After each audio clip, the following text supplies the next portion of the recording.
अस्सलाम वालेकुम स्टूडेंट्स, मेरा नाम है मुनीबुर रहमान और आज का मेरा टॉपिक है फार्मूलेशन ऑफ सस्पेंशन। तो जैसा कि आपको पता है, हमने सस्पेंशन की सीरीज़ शुरू की हुई है जिसमें हमने सबसे पहले सस्पेंशन का इंट्रोडक्टरी पार्ट पढ़ा, क्लासिफिकेशन पढ़ी और उसके बाद हमने फ्लॉक्यूलेटेड और डीफ्लॉक्यूलेटेड सिस्टम ऑफ सस्पेंशन के बारे में पढ़ा। तो अब हम आगे चलते हैं फार्मूलेशन ऑफ सस्पेंशन कि हम सस्पेंशन को किस तरह फार्मूलेट कर सकते हैं, उसको किस तरह इन्हेंस कर सकते हैं अपने सस्पेंशन को, जो हमने या तो वो डीफ्लॉक्यूलेटेड या फ्लॉक्यूलेटेड है। और अगर वो एक ऐसी टाइप बन गई है कि वो हमारा स्टेबल सस्पेंशन नहीं है, तो हमने उसमें क्या चीज़ ऐड करके उसको फार्मूलेट और उसको इन्हेंस कर सकते हैं। तो basically in addition to organoleptic additives, ये इनकी भी एडिशन में भी कुछ चीज़ें डलती हैं। तो हम देखते हैं ऑर्गेनोलेप्टिक प्रॉपर्टीज़ क्या होती हैं। ऑर्गेनोलेप्टिक प्रॉपर्टीज़ किसी भी सब्सटेंस सस्पेंशन की वो प्रॉपर्टीज़ होती हैं जो उसकी फ़िज़िकल, केमिकल और रियोलॉजिकल प्रॉपर्टीज़ को मतलब कि उसके डिफ़ाइन करती हूँ। जैसा कि उसका कलर, शेप, उसकी विस्कोसिटी, उसका मॉलिक्यूलर मास, उसकी फ्रेगनेंस, उसकी अपीयरेंस, ये सारी ऑर्गेनोलेप्टिक प्रॉपर्टीज़ होती है। इनको इन्हेंस करने के लिए कुछ और एडिटिव्स डालते हैं, उनको हम फॉर्मुलेशन ऑफ सस्पेंशन में स्टडी करते हैं। वैसे तो इससे पहले प्रेपरेशन ऑफ सस्पेंशन, जो सस्पेंशन बनता किस तरह वो एक टॉपिक है, लेकिन मैंने उसको सेपरेट वीडियो में मैं आपको बताऊंगा कि वो सस्पेंशन हम किस तरह प्रिपेयर करते हैं। तो चलते हैं।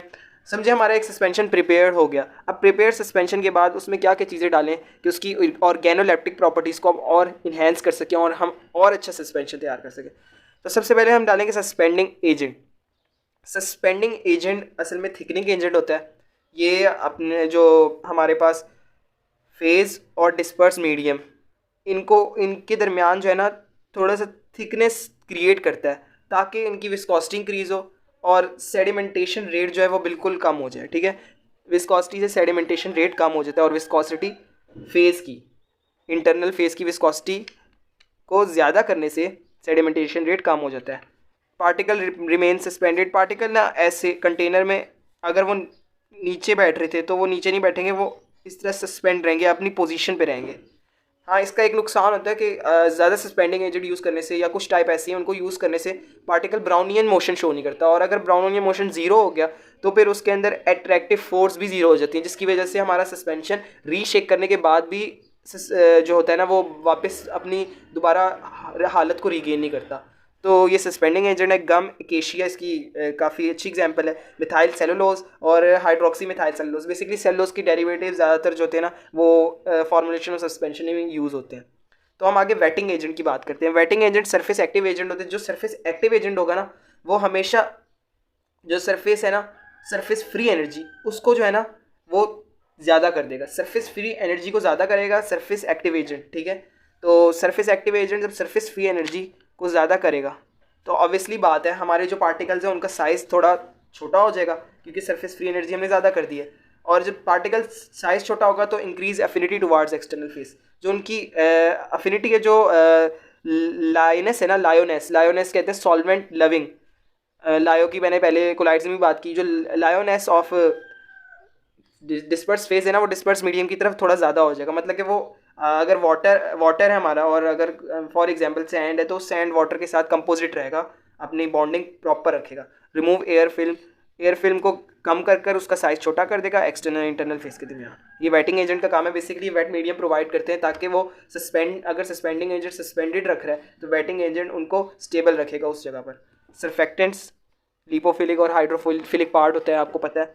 अकेशिया, अल्कोहल, ग्लिसरॉल, थोड़ा सा स्लिपरी मीडियम देने के लिए भी वेटिंग एजेंट्स यूज़ करते हैं। और अगर हम सस्पेंडिंग एजेंट ज़्यादा डल गया तो हम वेटिंग एजेंट को डालकर सस्पेंडिंग एजेंट को बराबर करेंगे, मीडियम करेंगे।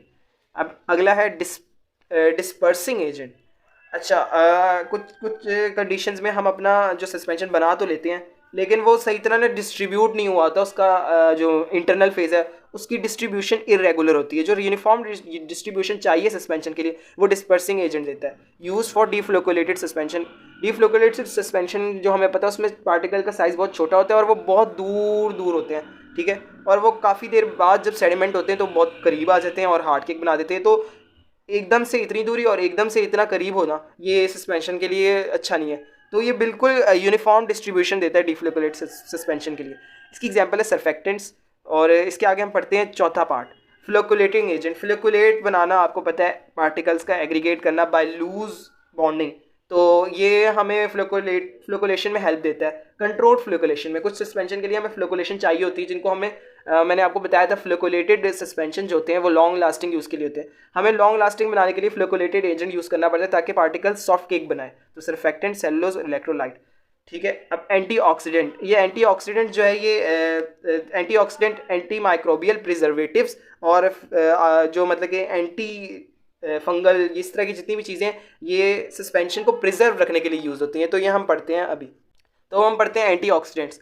एंटीऑक्सीडेंट्स, ऑक्सीडेंट्स से अब मैं आपको बताता हूँ, ऑक्सीडेंट्स वो चीज़ें होती हैं जो समझें अगर आपका सस्पेंशन जो है वो ओपन एयर में पड़ा हुआ है तो रिएक्टिव ऑक्सीजन उसके साथ रिएक्ट कर देगी और ऑक्सीडेटिव रिएक्शन के बाद वो पार्टिकल्स की डिग्रेडेशन कर देगी।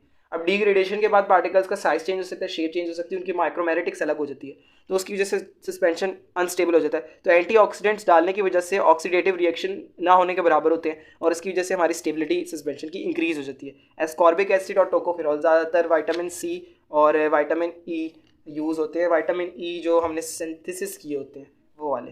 तो इसके बाद एंटी माइक्रोबियल प्रिजर्वेटिव्स। अब एंटी माइक्रोबियल आपको पता चल रहा है कि माइक्रोब्स जो माइक्रो ऑर्गेनिजम्स हैं जो हमारे सस्पेंशन के लिए ख़तरनाक हैं, जो उसको डिग्रेड कर सकते हैं, तो उसको प्रिजर्व रखने के लिए, अपने सस्पेंशन को बचाने के लिए, तो हम ये एंटी माइक्रोबियल एजेंट्स यूज़ करते हैं। तो ये क्या करते हैं, ग्रोथ ऑफ माइक्रोब्स को रोकते हैं, preserve the preparation and API. अच्छा, हमें जैसे पता है सस्पेंशन दो चीज़ों से मिलकर बनता है, एक सॉलिड पार्टिकल्स और एक ऑयली एक्वस मीडियम। जो सॉलिड पार्टिकल्स होते हैं वो हमारा एक्टिव इंग्रेडिएंट, जो ड्रग हमें चाहिए वो असल में उसके अंदर शामिल होती है। हमारे ऑयली जो ड्रग होती है उसको एपीआई, एक्टिव प्रोडक्ट इंग्रेडिएंट कहते हैं, और जो दूसरा होता है उसे एक्सीपिएंट कहते हैं। तो हाँ, अपने ड्रग को प्रिजर्व रखने के लिए भी यूज़ होता है। क्लोरोफॉर्म, बेंजोइक एसिड और एथेनॉल यूज़ होती है। फ्लेवरिंग एंड कलरिंग एजेंट, ये ऑर्गेनोलेप्टिक एडिटिव्स ही हैं, लेकिन इनको भी हम रीड कर देते हैं। फ्लेवरिंग, अगर हमारा सस्पेंशन बन गया वो थोड़ा सा सॉर है, बिटर है, तो उसको मास्क करने के लिए अनप्लेजेंट टेस्ट को, तो हम कुछ सिरप्स डालते हैं, इस तरह बटर स्कॉच, और वो सिरप्स जो होते हैं वो एक्टिव कोलाइडल सोल्यूशन होते हैं। एमसीक्यू ज़्यादा है, the flavouring agents are actually called, तो ये आपने लिखना है एक्टिव कोलाइडल सॉल्यूशंस, ठीक है ना, इनको सिरप्स कहते हैं। बटर स्कॉच सिरप हो गया, चॉकलेट सिरप हो गया, किसी में फ्रूटी टेस्ट लाना हो, ये चिल्ड्रंस के लिए जो सस्पेंशन बने होते हैं तो उनके लिए। कलरिंग एजेंट, अपीयरेंस को अच्छा दिखाने के लिए, ये जो हम पढ़ते हैं आगे फार्मेसी में कि हम किस तरह अपनी इंडस्ट्री में किस तरह हम ज़्यादा अच्छा काम कर सकते हैं, तो ज़्यादा अच्छा वर्थ बना सकते हैं अपनी मेडिसिन की, तो उसकी अपीयरेंस सबसे पहले मैटर करती है। तो मेक अपीयरेंस बेटर, क्लोरोफिल और राइबोफ्लेविन, जितने भी पिगमेंटेड चीज़ें उनकी अपीयरेंस और कलर को अच्छा और मेंटेन रखते हैं। तो ये फॉर्मुलेशन ऑफ सस्पेंशन था, आज मैंने आपको टॉपिक पढ़ाया। इसमें कोई भी क्वेश्चन क्यूरी होगी तो आप पूछ लेगा। हाँ, इसमें से जो है ना आपको ये पूरा फुल फ्लैज सवाल आ सकता है 10 नंबर का, फॉर्मुलेशन ऑफ सस्पेंशन।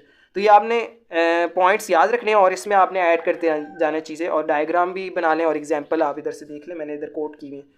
तो आई होप आपको ये लेक्चर समझ में आई हो। अब हम इसके तीसरे जो नेक्स्ट पार्ट होगा सस्पेंशन का, उसमें हम रीड करेंगे इसका जो फर्दर प्रेपरेशन है, स्टेबिलिटी है, और काफ़ी और चीज़ें हैं जो हमने पढ़नी सस्पेंशन के बारे में।